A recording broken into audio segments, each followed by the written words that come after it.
का 500 एकड़ का इलाका स्लम्स ने घेर रखा है। दिखने में गंदे लगते हैं और उनकी वजह से शहर का नाम खराब होता है। स्लम्स के रीडेवलपमेंट के लिए मैंने एक प्रोजेक्ट तैयार किया है। अगर आप 500 एकड़ की वो जगह पूरी तरह से खाली करवा दें तो मैं उसमें से 250 एकड़ की जगह पर उनके लिए एक टाउनशिप बनवाऊंगा, बहुत शानदार। घर, रोड्स, पार्क्स और बहुत कुछ। बाकी के 250 एकड़ को मैं कमर्शियल स्पेस की तरह डेवलप करूंगा। That's my share.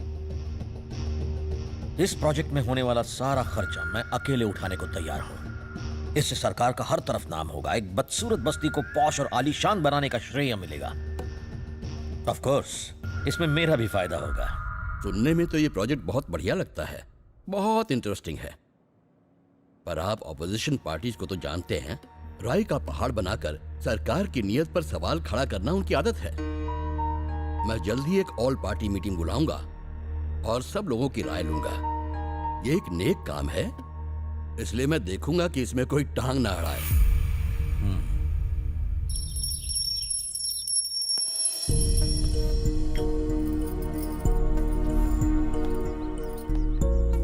मम्मी, पापा से जाके बात करो ना।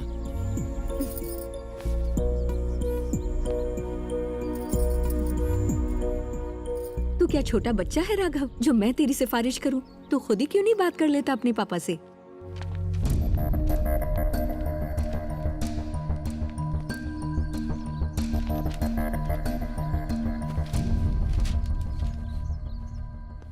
वेदा कंस्ट्रक्शंस ग्रुप एक नया प्रोजेक्ट शुरू करके अपना बिजनेस एक्सपैंड करने की सोच रहे हैं। पापा, मैं उनके साथ पार्टनरशिप करना चाहता हूँ। बात करोड़ों की है, हमारी हैसियत नहीं। पापा, वो यहाँ मदद मांगने कितनी बार आए हैं। आप उनसे कहेंगे तो वो मना नहीं करेंगे। गलत। किसी की मदद करके अगर बदले में कुछ पाने की उम्मीद की जाए तो मदद नहीं, धंधा होता है। हमारी इतनी पहुंच है, बिजनेसमैन, ऑफिसर्स, पॉलिटिशियंस, हर कोई मदद मांगने आता है। हमने आज तक कभी किसी का फायदा उठाया है क्या?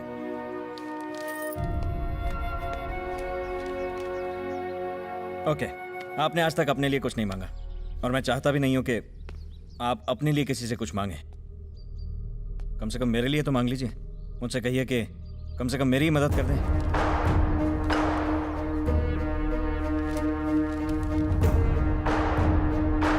क्या कहूंगा मैं उनसे कि मेरा डिस्टिंक्शन में पास हुआ बेटा, कुछ नहीं कर पा रहा है और ये चाहता है कि मैं आपके सामने भीख मांगूं। जब वो वजह पूछेंगे तो मैं क्या कहूंगा? यही कि मेरा होनहार बेटा अब करोड़ों में खेलने का सपना देख रहा है ताकि अय्याशियां कर सके। मैं ये कभी नहीं कर पाऊंगा। आरटीओ ऑफिसर आया भाई।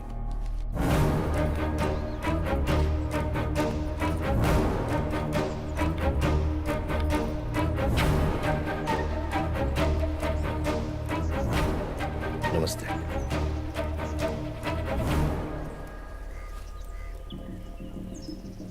माफ कीजिएगा, हमने आपको यहां मिलने के लिए बुलाया। अगर मैं आपसे मिलने आता तो लोग कहते कि एक गुंडा मिलने आया है। आपकी इज्जत इतनी सी रह जाती। दरअसल बात है उन लोगों के मुआवजे की जो 6 महीने पहले फायर एक्सीडेंट में जल के मरे थे। हर परिवार को 2-2 लाख रुपए देने की बात हुई थी, पर आपने उन्हें 75,000 में निपटाने की कोशिश की। जब लोगों ने आवाज उठाई तो आपने उन्हें धमकाया, उन्हें पिटवाया और यहाँ तक कि उन्हें उन पैसों को भूल जाने की धमकी भी दी। वो 15 परिवार फरियाद लेकर मेरे पास आए थे। अपनों को खोने का दुख तो नहीं पता होगा। आपने जो भी किया वो गलत किया। मेरी गुजारिश है उन्हें उनके हक के पैसे दे दें। धमकाने का नया स्टाइल है। मेरे पास भी तुम जैसे सड़क छाप गुंडों की बहुत बड़ी लिस्ट है। मुझे डराने की कोशिश मत करो। तू गली मोहल्ले का गुंडा है तो मैं कॉर्पोरेट वर्ल्ड का गुंडा हूँ।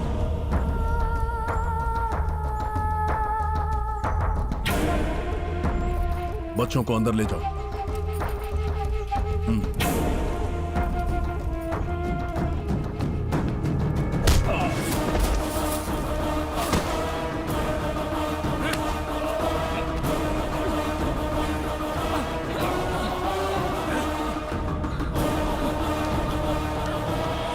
लातों के भूत कभी बातों से नहीं मानते। उन 15 परिवारों के लोग इस वक्त तेरे ऑफिस में हैं। यहाँ से सीधा ऑफिस जा। 1 घंटे के अंदर उनके हाथों में चेक होने चाहिए। वरना याद रहे, जिस पॉश एरिया में तू अपना नया घर बनाने का सपना देख रहा है, रातों रात वहां तेरी कब्र खोद दूंगा। अब तू ही सोच ले कि 30 लाख रुपया देगा या अपने जान की कुर्बानी। अब जा और जरा ठंडे दिमाग से सोच ले। सिर्फ 1 घंटा है तेरे पास। चलो। मीटिंग का टाइम तो हो चुका है, मीटिंग शुरू करनी चाहिए, मगर एक सीट अभी भी खाली है। नमस्ते। देरी से आने के लिए माफी चाहता हूं। ऐन वक्त पर एक गाड़ी मरम्मत के लिए आ गई थी।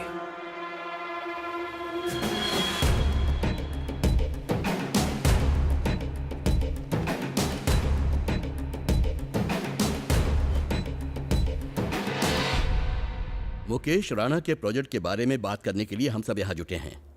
मैं चाहता हूं कि आप सब खुलकर इस पर अपनी राय दें। मुकेश जी से हम अच्छी तरह वाकिफ हैं। ये प्रोजेक्ट आम लोगों और इनके बिजनेस दोनों के लिए फायदेमंद है। और यहाँ बहस की तो कोई बात ही नहीं है। मेरी मानो तो हम सबको एक मत होकर इस प्रोजेक्ट को हाँ कर देना चाहिए। बिल्कुल सही कहा।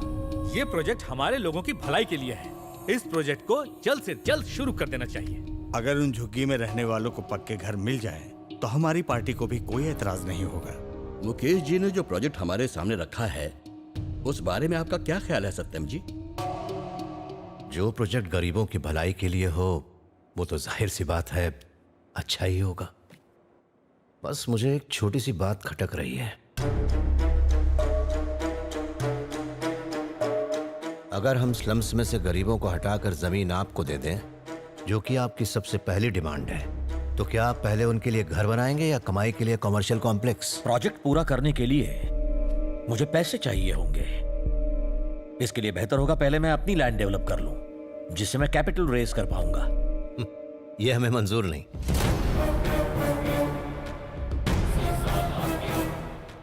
अपने सपनों के घर की आस में मान लीजिए उन बस्ती वालों ने वो जगह छोड़ भी थी, और कल को अगर आपके उस कॉम्प्लेक्स के बनते बनते कोई कानूनी समस्या आ गई, आपका ये प्रोजेक्ट इतना बड़ा है, भगवान न करे कोई अनहोनी हो गई, कोई कुदरती मुसीबत खड़ी हो गई, तो वो बेचारे गरीब ना यहाँ के रहेंगे और न वहां के।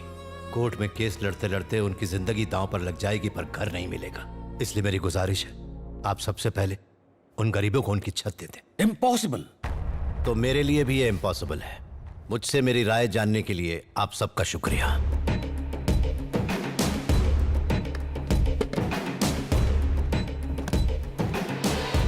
इस बात को हमें यहीं खत्म करना पड़ेगा। बाकी किसी को कोई प्रॉब्लम नहीं है, और आप एक मैकेनिक की बात सुन के प्रोजेक्ट क्लोज कर रहे हैं। अगर हमने जबरदस्ती ये प्रोजेक्ट शुरू किया तो लोग न्याय और मदद के लिए सत्यम जी के पास ही जाएंगे। इससे पहले कि कुछ बखेड़ा खड़ा हो, प्रोजेक्ट बंद करने में ही भलाई है।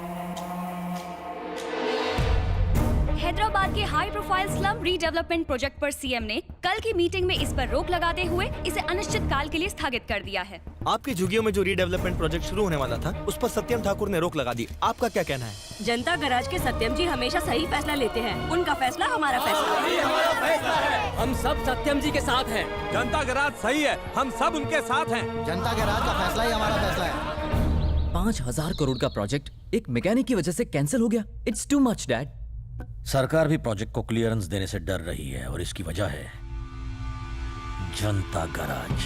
आप इस स्टेट के सबसे बड़े, सबसे सक्सेसफुल और सबसे इन्फ्लुएंशियल बिजनेसमैन हैं, पर आप उनसे डरते हैं। मैं तो नहीं डरता। सही कहा बेटा। जब से होश संभाला है, मैं डर के साए में पला हूं, बढ़ा हूं और जिया हूं। लेकिन तुम्हें डरने की जरूरत नहीं, मेरे जीते जी तो नहीं। भाई पिछले 2 दिनों से गाड़ी बहुत झटके मार रही है। एसी भी ठीक से काम नहीं कर रहा, और ये लाइट भी जलती बुझती रहती है। कुछ दिन बाद आ जाना। कब तक हो जाएगा? मुझे मालिक को बताना पड़ेगा, इसीलिए कैसे भी करके 14 तारीख को आके ले जाना। जी सर, इन्होंने 14 तारीख को आने को कहा है, तो यही तारीख मैं अपने मालिक को बता देता हूँ। तो 14 को मिलते हैं, ठीक है? सुनंदा, माय कलीग, याद आया? Neurologist. Oh yes yes yes. कैसी हैं आप? Fine, thank you. He is my husband hi Rajesh. Hi. Nice to meet you. मेरे बेटे वरुण से तो मिले हैं ना? वरुण? अरे हाँ, वही जो पार्टी में मिला था। हाँ। वो आजकल क्या कर रहा है? 5 साल तक उसने आईटी कंपनी में काम किया, अब उसने अपनी ही कंपनी खोल ली है। ओह। बहुत अच्छा कर रहा है। हाल ही में उसने आपकी बेटी को किसी फंक्शन में देखा था। वो उसे बहुत पसंद करता है। यहाँ तक कि वो उससे शादी करना चाहता है और हम तो इस रिश्ते से बहुत खुश हैं। इसलिए हमने सोचा कि आपसे आकर बात करें। थैंक्स फॉर आस्किंग सुनंदा, पर दरअसल हम ये चाहते हैं कि हम अपनी दिया की शादी आनंद से ही करें। हमें भी यही लगा था, लेकिन हमें पता चला कि उनकी बिल्कुल जमती नहीं और वो हमेशा छोटी छोटी बात पर बच्चों जैसे झगड़ते रहते हैं। आपने सही कहा, पर मैं और नीना काफी दिनों से उन दोनों से इस बारे में बात करने की सोच रहे हैं, पर हमें मौका ही नहीं मिल रहा है। God knows what's going to happen.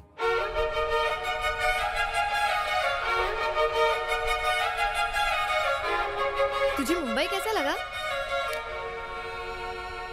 ये मुंबई नहीं, बल्कि मेरी आजादी की पर है। फ्रीडम। तू यहाँ कौन सा कोर्स करने वाली है? मैं यहाँ कोई कोर्स वोर्स करने नहीं आई हूँ।